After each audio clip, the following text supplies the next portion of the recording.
রাসূলুল্লাহ সাল্লাল্লাহু আলাইহি সাল্লাম বলেছেন, যে ব্যক্তি আল্লাহর রাস্তায় একটি রোজা রাখবে, আল্লাহ তার জন্য জাহান্নামকে ৭০ বছর রাস্তার সমান দূরবর্তী করে দিবেন। সুবহানাল্লাহ। আবু সাঈদ খুদরি রাদিয়াল্লাহু থেকে বর্ণিত। আসসালামু আলাইকুম।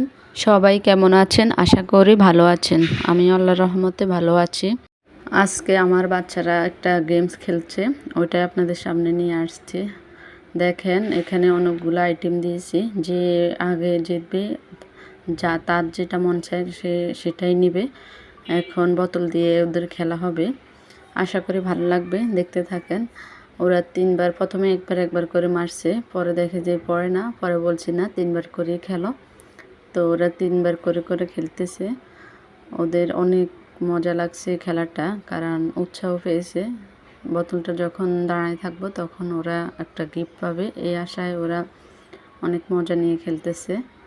কার আগে কে বোতলটা দাঁড় করাবে ওটা নিয়ে ওদের প্রতিযোগিতা চলছে। এই যে আমার মেয়ে, প্রথমে মেয়েটা পারছে, তো এখন একটা খেলনা নিচ্ছে। এখন ছেলে তো আরও জোরালোভাবে খেলতেছে। এই যে ওটাও এখন পড়ে গেছে, ও জাম্বুরা বানিয়ে নিছে। এখন ওদের অনেক পছন্দ লাগতেছে, খেলতেও ভালো লাগে আরও বেশি, কারণ ওরা গিফট পাইছে। এই যে এখন মেয়ের আরেকবার পড়ছে। তো এটা আমরা মূলত 8 মিনিটের মতো ওরা মূলত খেলছে, কিন্তু এতক্ষণ টাইম আর নিলাম না, অল্প কিছুক্ষণে আমি এডিট করে ছোট করে দিয়েছি। তো যাই হোক, দেখেন ওরা অনেক দুষ্টামি করতেছে, আর আমি এখান থেকে ওদেরকে ভিডিও করতেছি। আর বারবার আমার ছেলেটা বলছে আমাদেরকে যেন না দেখা যায়, শুধু হাতটাই দেখবে। আমি বলছি তুমি টেনশন করিও না, শুধু হাতটাই দেখাবো। তার কারণে ও খেলছে, কারণ ও ভিডিওর সামনে আসতে চান, আর আমিও ওদেরকে আনবো, এটা আমার মন মানসিকতা নেই। যার কারণে ওদেরকে অর্ধেক দেখিয়ে তারপরে খেলাটা শেষ করছি, কমপ্লিট করছি।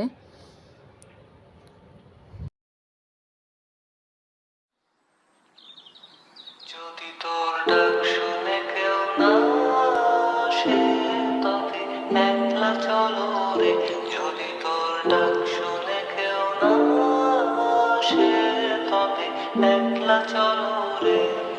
তবে একলা চলো, একলা চলো, একলা চলো, একলা চলো রে। তবে একলা চলো, একলা চলো, একলা চলো, একলা চলো রে। যদি তোর ডাক শুনে কেউ না আসে, তবে একলা চলো